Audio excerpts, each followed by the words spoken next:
The material makes a strong case for starting veteran Aaron Rodgers over rookie Drew Aller for the Pittsburgh Steelers by highlighting the value of experience in a win-now scenario.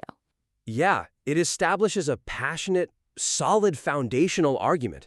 It really does. But to truly stand out, the analysis needs to evolve from general sports commentary into a sharply tailored, undeniable thesis. Right. So, let's look closely at the section discussing the value of Rodgers' experience. We've got this list, right? It says he's seen blitzes, disguised coverages, two-minute situations. The argument relies heavily on established, generalized sports narratives rather than specific, scheme-based analysis to make its case. I can see what you're going for here. Let's see how we can strengthen this. But I have to ask, isn't using familiar language helpful to connect with a broader, casual football audience? I mean, why risk alienating them with too much jargon? Phrases like throwing him into the fire or handing him the keys to the franchise, people know what that means. They do, yeah.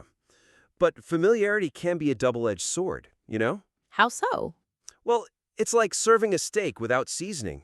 I mean, it provides substance, but it won't be memorable. Oh, okay. The weakness here is that phrases like throwing him into the fire, they are standard tropes. You hear them on every single daytime sports talk show. Right, it's kind of the default language of football commentary. Exactly. They're safe and they're expected, but ultimately they're hollow. When a reader encounters those phrases, their brain just goes on autopilot. Yeah, they just skim right over it. They don't learn anything new. It tells the audience that Rodgers is experienced, sure, but it completely fails to offer a unique or a proprietary perspective on why that exact experience matters for this exact Pittsburgh team right now. So it's just surface level. Yeah, it's a surface-level observation, not a diagnostic insight. But playing devil's advocate here, if I'm writing for a quick digital sports outlet, I might not have the space for a full coaching clinic breakdown, right? Shorthand is efficient. It is efficient, but it's forgettable. Think about it like a resume. Okay. If a resume just says detail-oriented, that's an unverified claim. But if a candidate tells you a story about finding a $10,000 accounting error, Oh, right, then they've proven it. exactly, they prove their competence. So the suggestion for improvement here is to move from telling the audience Rodgers is smart to showing them. Ground the experience argument in hyper-specific visual football situations. So give me a concrete example of how we do that without getting bogged down in playbook terminology that goes over people's heads. Sure. So instead of just saying Rodgers has seen every defensive look, put the reader in a specific scenario. Like, picture a 3rd and long, Okay. and the Baltimore Ravens are showing a cover 0 blitz. Right, which means everyone is coming, no deep safety. Terrifying for a rookie. So you write that out. You say, a rookie like Drew Aller, seeing 6 unblocked rushers, might lock onto his first read and take a drive-killing sack because the game is just moving too fast. Yeah, the pocket is collapsing. Right. But then you contrast that with Rodgers. You describe how Rodgers instantly identifies the Mike linebacker, slides the protection, and hits the hot route before the rush even gets there. Oh, wow. Yeah, that paints a completely different picture. It really does. You detail how the specific offensive system relies on pre-snap audibles that only a 20-year veteran has the autonomy to execute effectively. I see. So you aren't just saying he's a veteran. You are making the reader visualize the chaotic reality of an NFL pocket and showing them the mechanics of why the veteran succeeds where the rookie fails. Exactly. And readers love that. Even casual fans love feeling like an insider. It elevates their understanding. That makes total sense. Building on how we define these players, let's examine how the material handles the opposing viewpoint. Yeah, let's look at that. So, as I understand it from the notes, the argument here is that fans want Aller simply because he looks exciting in preseason. Right. And the author is basically saying we shouldn't bench Aaron Rodgers just for a little bit of excitement. The piece sets up a straw man argument that this misses the opposing viewpoint without addressing the most legitimate concerns fans have about the veteran. A straw man, right, because they're framing it as just preseason hype. Exactly. The weakness here is that by assuming the only reason to start Aller is exhibition game hype, the text completely ignores the real, unsaid anxieties of the audience. And what are those anxieties? Well, the elephant in the room, Rodgers' age, his recent injury history, the Achilles tear. Right. and his potential lack of mobility behind an offensive line that is frankly pretty suspect. The author is tackling the weakest possible version of the counter-argument. And I hear you, but let me push back a bit. If the author's entire goal is to champion Aaron Rodgers, Yeah. doesn't bringing up his age or his injury history risk undermining their own central argument? I mean, why hand the prosecution the murder weapon? I get that instinct, I really do. You want to protect your thesis, but readers aren't blank slates. Every single person reading this article is already thinking about Rodgers' Achilles. That's true. It's the first thing on everyone's mind. Right. So if you don't bring it up, you look like you're either ignorant of the facts or terrified of them. So the suggestion here is to use a technique called steel manning. Steel manning, as opposed to straw manning. Exactly. You acknowledge the most valid, potent reason fans want the rookie to start, and then you systematically dismantle that specific concern using Rodgers' strengths. So you actually build up the other side's argument first? Yes. Addressing strong counterarguments actually builds immense credibility. It's like giving your essay a vaccine. Oh, I like that. A small dose of the opposing view to build up the reader's immunity. Precisely.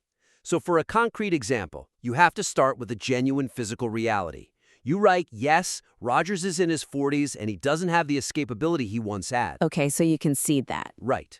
You concede that, while Aller's fresh legs offer an immediate answer to a collapsing pocket. You give the reader that point. You validate their fear. Which shows you're an objective analyst, not just a cheerleader. Exactly. But then you pivot. You follow up with the refutation. However, Rodgers' lightning-fast release and processing speed negate the pass rush entirely, rendering the need to scramble obsolete. Oh, wow. You don't need to run from a hit if the ball is already gone. That is so strong. Because you aren't denying that he's slower now, you're just arguing that his lack of mobility is irrelevant because of a superseding cognitive strength. Right. When you destroy the strongest version of their argument, your own thesis becomes completely bulletproof. It shifts the piece from looking defensive to being highly offensive and analytical. And that creates a lot of trust with the reader. So much trust. Which is huge, because once you've built that ironclad, credible argument, it all comes down to the final note you leave ringing in the reader's ear. The ending is everything. Yeah, so let's look at the climax of the piece. Okay, so what I really like about this part is the definitive, punchy line near the end. The author writes, "Start Aaron Rodgers, develop Drew Aller." It's a great line. It's highly effective. It crystallizes the whole argument perfectly. But then we move right into the outro.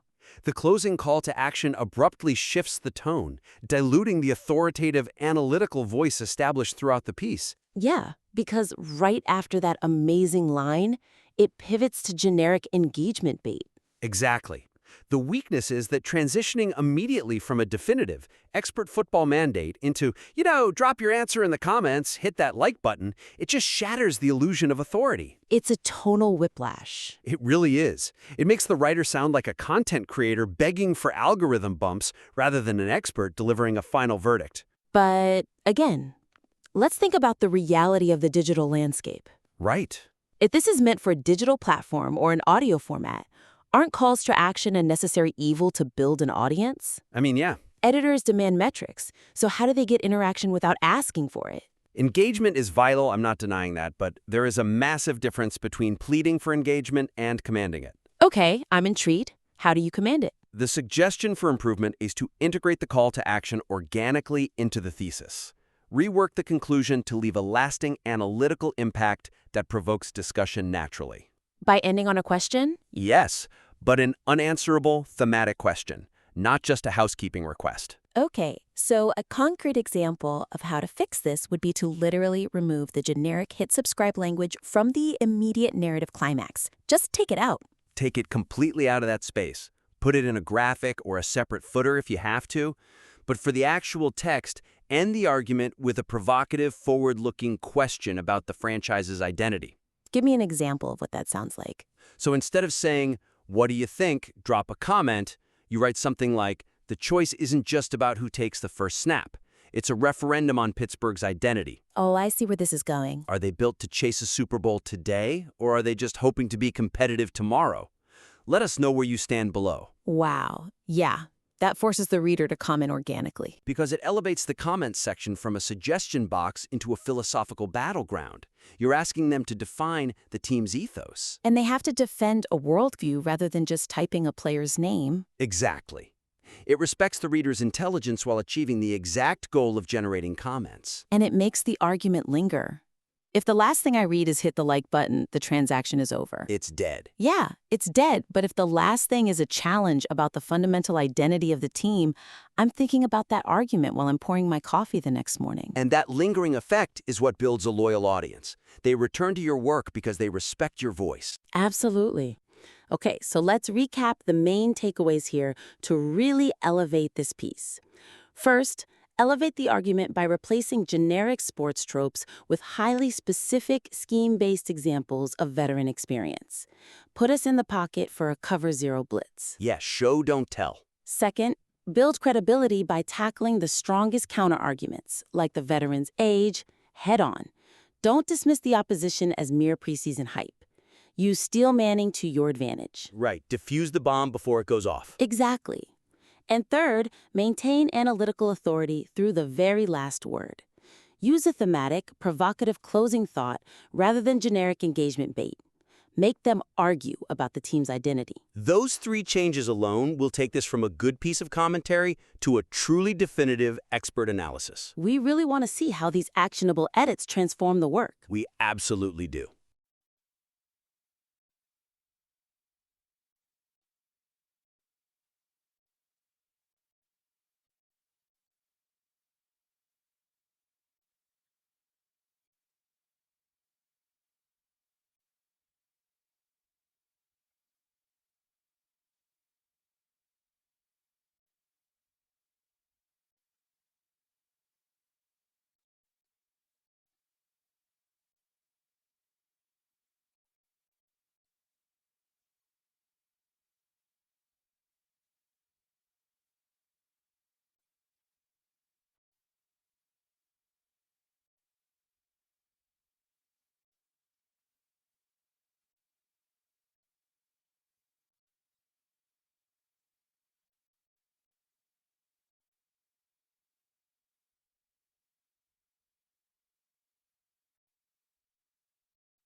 So please apply these tweaks and submit your revised piece back in for another critique. We'd love to read it.